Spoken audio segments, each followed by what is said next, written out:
Speaker sir, आपने मुझे सदन में बोलने का मौका दिया, इसका मैं बहुत बहुत आभारी हूं। धन्यवाद। कल प्रधानमंत्री जी ने अपने भाषण में विपक्ष के बारे में बोला था कि विपक्ष आंदोलन की बात कर रहा है, मगर जो कृषि कानून है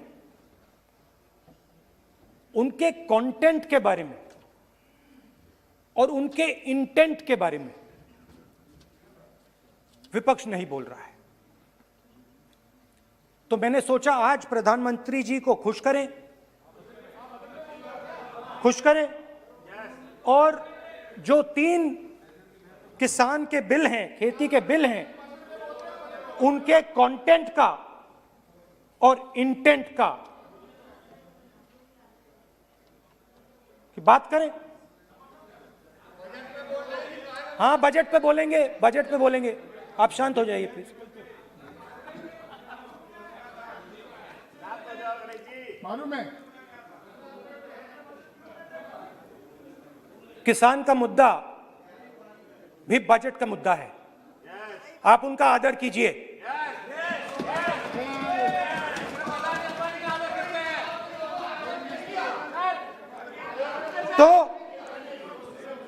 तो बात है कि इन 3 कानूनों का कंटेंट और इंटेंट क्या है। तो पहले कानून का कंटेंट, कोई भी व्यक्ति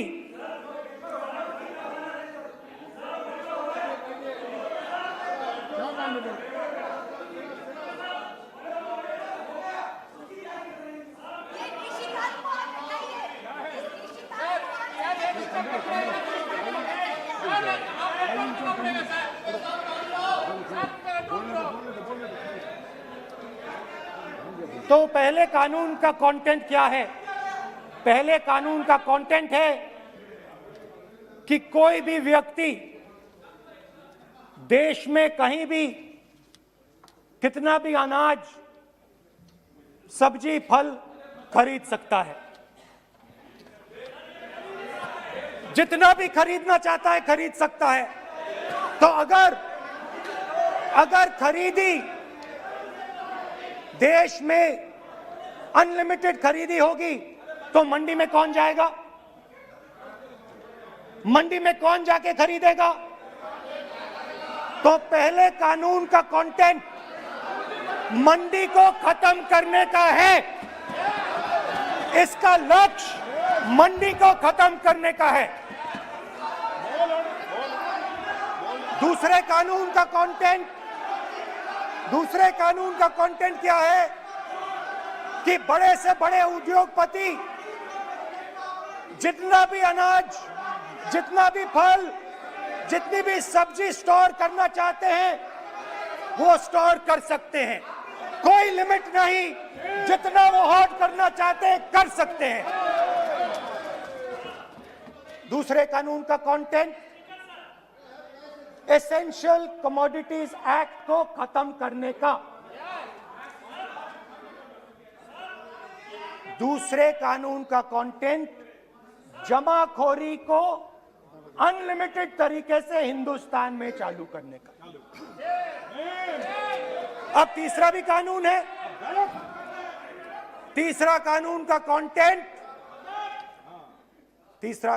कंटेंट जब एक किसान हिंदुस्तान के सबसे बड़े उद्योगपति के सामने जाकर अपने अनाज के लिए, अपनी सब्जी के लिए, अपने फल के लिए सही दाम मांगे तो उसे अदालत में नहीं जाने दिया जाएगा।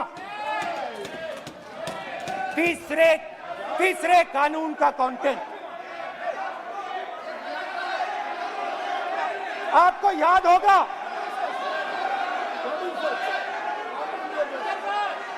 स्पीकर सर,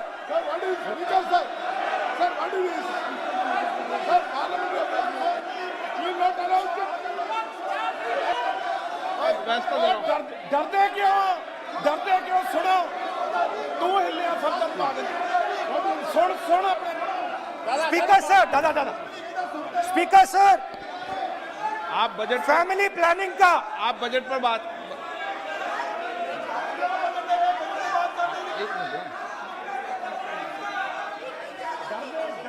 आप सर, बजट सालों पहले फैमिली प्लानिंग का एक नारा था, आपको याद होगा, हम दो हमारे दो। अब मैं इंटेंट की बात करता हूं, कानून के इंटेंट की बात। आज क्या हो रहा है, जैसे कोरोना दूसरे रूप में आता है, वैसे ही ये नारा दूसरे रूप में आया है। आज इस देश को 4 लोग चलाते हैं। आप बजट पर चर्चा कर लें। बजट पे कर रहा हूं सर, बजट पे आ रहा हूं। 4 लोग चलाते हैं, हम दो बता दिया। और हमारे दो। जैसे उस टाइम नाम सब जानते हैं, नाम सब जानते हैं।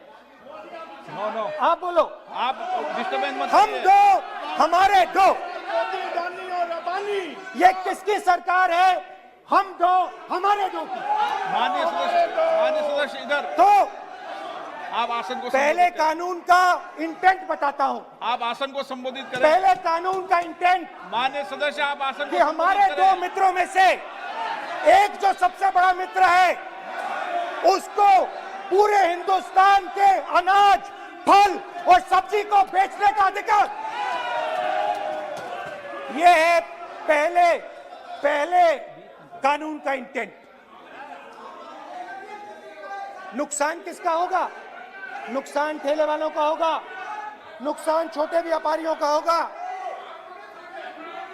नुकसान जो लोग मंडी में काम करते हैं, लाखों लोग, उनका होगा। अब चलिए दूसरे कानून की इंटेंट की बात करते हैं। दूसरा कानून का इंटेंट दूसरे मित्र की मदद करने का है। दूसरे मित्र को पूरे देश में अनाज, फल और सब्जी की स्टोरेज की मोनोपोली दी जा रही है। आज दूसरा मित्र 40% हिंदुस्तान का अनाज अपने साइलों में रखता है। ये कांग्रेस पार्टी की बैठक नहीं है, ये सदन है। फल और सब्जी अगर बजट में साइलोज में रखेगा। ये सभा नहीं है। प्रधानमंत्री कहते हैं सर मैं ऑप्शन मैं अध्यक्ष जी आपको कहना चाहता हूँ कि जब आपने बजट के लिए चर्चा के लिए पुकारा मैं बता रहा हूँ, एक मिनट बैठिए। माननीय सदस्य, आज बजट पर चर्चा है, मैं आग्रह करता हूँ। प्रधानमंत्री कहते हैं बजट पर कि मैंने ऑप्शन दिया है। हाँ, आपने ऑप्शन दिया है। 3 ऑप्शन दिए हैं। पहला ऑप्शन भूख, दूसरा ऑप्शन बेरोजगारी, तीसरा ऑप्शन आत्महत्या। ये 3 ऑप्शन आपने दिए हैं। अब देखिए मामला क्या है। मामला ये है कि हिंदुस्तान का सबसे बड़ा बिजनेस, सबसे बड़ा व्यापार एग्रीकल्चर का है। अब बजट 40% आबादी इस पे जीती, इससे जीती है। 40 लाख करोड़ रुपए का धंधा है। इसमें किसानों को फायदा मिलता है,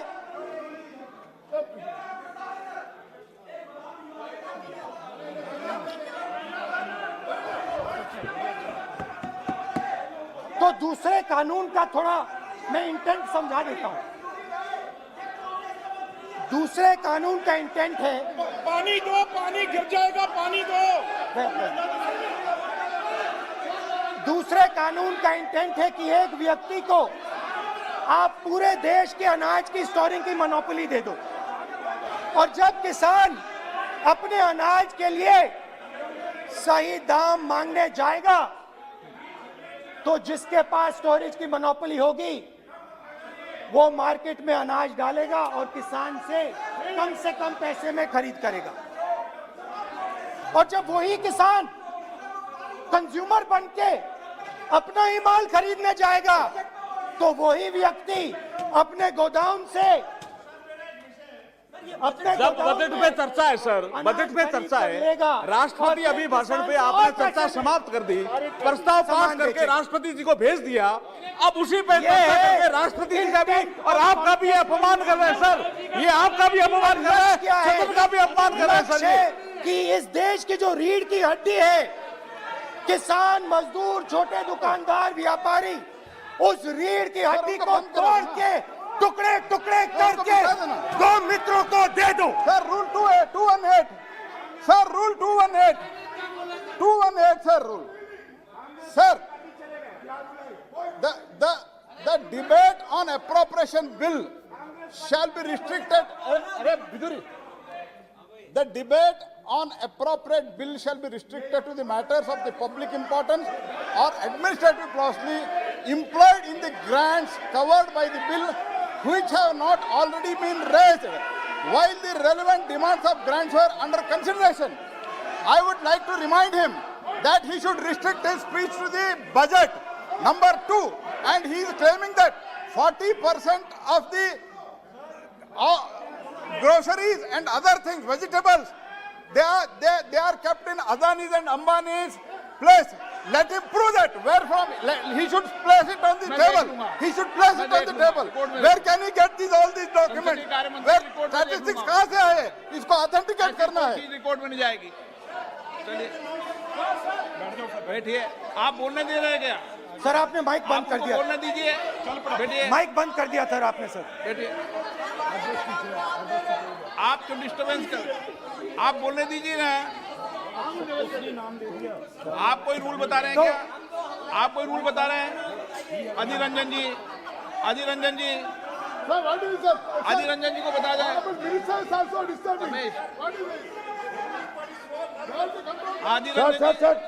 Sir 2214 Sir rule 214 Sir discussion of a general character. Sir, discussion of a general character may be allowed on the motion or any amendment moved thereto, but the details of the grant shall not be discussed further. Then it is necessary to develop the general point. Sir, discussion on general point is allowed. So discussion, it is the discussion on general point. Discussion of general point is allowed in the rule book. Discussion of general point. अच्छा budget में क्या agriculture मुद्दा नहीं है? Budget में क्या agriculture मुद्दा नहीं है? तो बजट में जब एग्रीकल्चर मुद्दा है तो बजट में क्यों चर्चा नहीं हो सकता एग्रीकल्चर? दादा My point of order is simple. You listen to this, sir. Please. 349.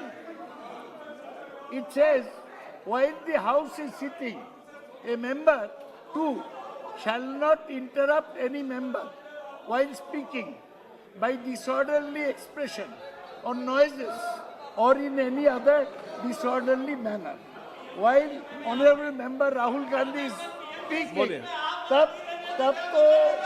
तब तो डिस्टर्ब कर रहा है, आप कोई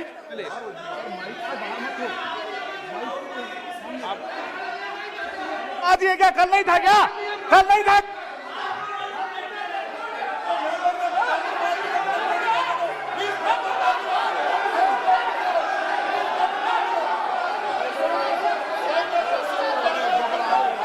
अडानी का नाम खुद ले दिया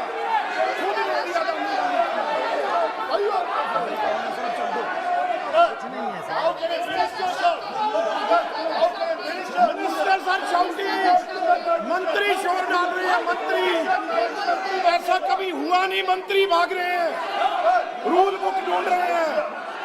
अरे क्यों घबरा गए? अभी तो बोले ही 5 मिनट है,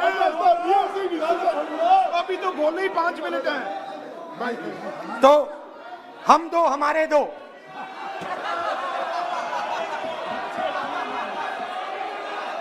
वो आपको याद होगा, वो फोटो होती थी 4, हम दो हमारे दो।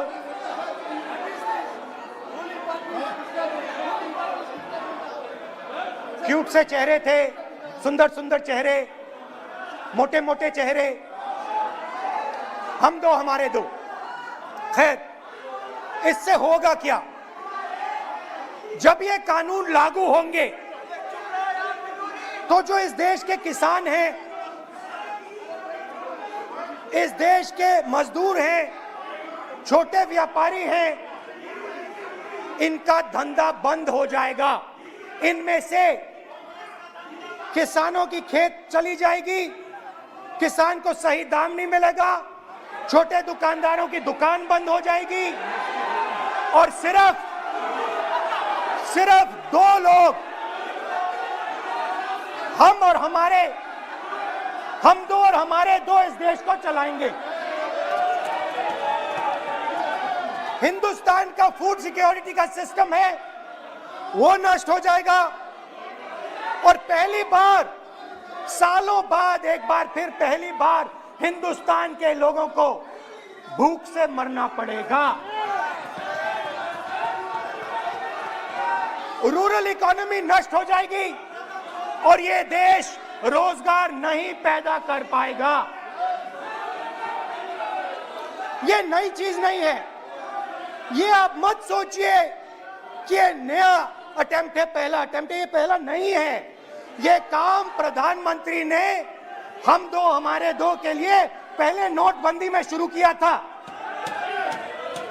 पहली चोट नोटबंदी थी।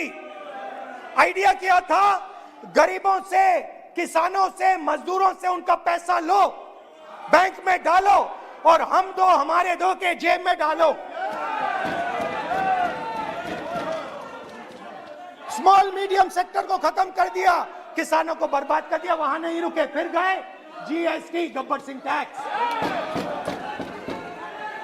5 अलग अलग टैक्स और फिर से उन्हीं बेचारों पर आक्रमण, उन्हीं किसानों पर, उन्हीं मजदूरों पर, उन्हीं व्यापारियों पर आक्रमण। फिर कोरोना आता है। कोरोना के समय मजदूर चिल्ला चिल्ला के कहते हैं हमें बस का टिकट दे दीजिए, हमें ट्रेन का टिकट दे दीजिए। नहीं नहीं नहीं, तुम्हें नहीं मिलेगा, तुम पैदल घर जाओगे। एक मिनट माननीय सदस्य प्लीज। मगर टैक्स माफ जरूर होगा, माननीय सदस्य जरूर होगा। माननीय सदस्य 5-10 उद्योगपतियों को टैक्स माननीय होगा। सदस्य प्लीज एक मिनट बैठिए, एक मिनट बैठिए। मैं माननीय सदस्य से भी आग्रह कर रहा हूं, इधर भी आग्रह कर रहा हूं। माननीय सदस्य, आज बजट पर चर्चा है।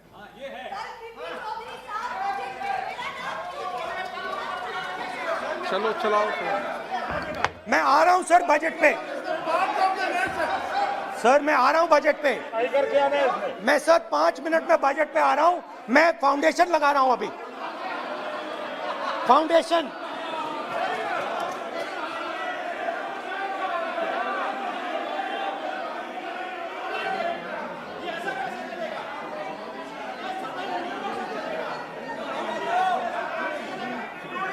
तो पहले नोटबंदी, फिर जीएसटी, फिर कोरोना के समय उन्हीं 4, 5, 10 लोगों को पूरा का पूरा कर्जा माफ, 10 लाख करोड़ रुपए जो भी था कर्जा माफ। मगर हुआ क्या? हिंदुस्तान का रोजगार का जो सिस्टम है, जो स्मॉल एंड मीडियम इंडस्ट्री है, वो खत्म हो गई। आज ये देश रोजगार नहीं पैदा कर सकता है, सीधी सी बात। और आज नहीं, कल भी ये देश रोजगार नहीं पैदा कर पाएगा, क्योंकि आपने इस देश की रीढ़ की हड्डी तोड़ दी है। किसान की, मजदूर की, छोटे दुकानदार की, स्मॉल मीडियम बिजनेस की रीढ़ की हड्डी तोड़ दी।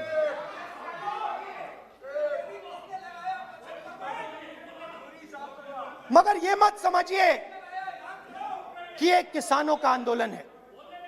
ये किसानों का आंदोलन नहीं है। आपको बात अभी समझ नहीं आई है। ये देश का आंदोलन है और ये किसान सिर्फ रास्ता दिखा रहा है। किसान अंधेरे में टॉर्च दिखा रहा है और एक आवाज से ये पूरा देश उठने वाला है।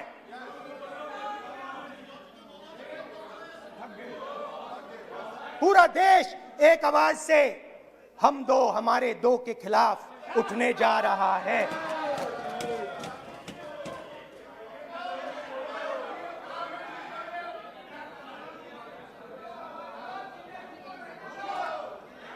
और ये याद रखिए, मैं कह रहा हूं, लिख के ले लीजिए। आप सोचते हो कि हिंदुस्तान के किसान को, मजदूर को, छोटे दुकानदार को अपने पैसे से, अपने धन से परे कर सकते हो, ये आप सोचते हो, आप ये सोचते हो। आप लिख के ले लो मुझसे, किसान 1 इंच पीछे नहीं हटने वाला है। किसान आपको हटा देगा, मजदूर आपको हटा देगा, छोटा दुकानदार आपको हटा देगा, मगर वो पीछे 1 इंच नहीं हटने वाला। आपको कानून वापस लेना ही पड़ेगा। अब बात करते हैं बजट की। जब बजट पर बातचीत करने की बात उठी थी, प्रेसिडेंट एड्रेस पे बात करने की बात उठी थी, तो हमने कहा था, विपक्ष ने कहा था, हमें किसानों के आदर करने के लिए किसानों के सब्जेक्ट पे अकेला बोलने दीजिए, एक साथ हम सब मिलकर किसानों के मुद्दे पे बोलेंगे। स्पीकर सर ने सरकार से पूछा और सरकार ने कहा नहीं, किसानों के मुद्दे पर चर्चा नहीं होगी, बजट पे होगी और प्रेसिडेंट एड्रेस पे होगी, अलग चर्चा किसान के मुद्दे पे नहीं हो सकती। तो प्रोटेस्ट में मैं कह रहा हूं, मैं बजट पे आज यहां टिप्पणी नहीं करने वाला हूं। मैं आज सिर्फ किसान के मुद्दे पे बोलूंगा और उसके बाद मैं अपना मुंह चुप कर दूंगा। अंत में मैं कहना चाहता हूं कि जो 200 किसान शहीद हुए, उनको इन लोगों ने श्रद्धांजलि नहीं दी। मैं सब सांसदों से कहना चाहता हूं, मैं अपने भाषण के बाद 2 मिनट शहीदों के लिए मौन रहूंगा। आप मेरे साथ खड़े हो जाइए। धन्यवाद।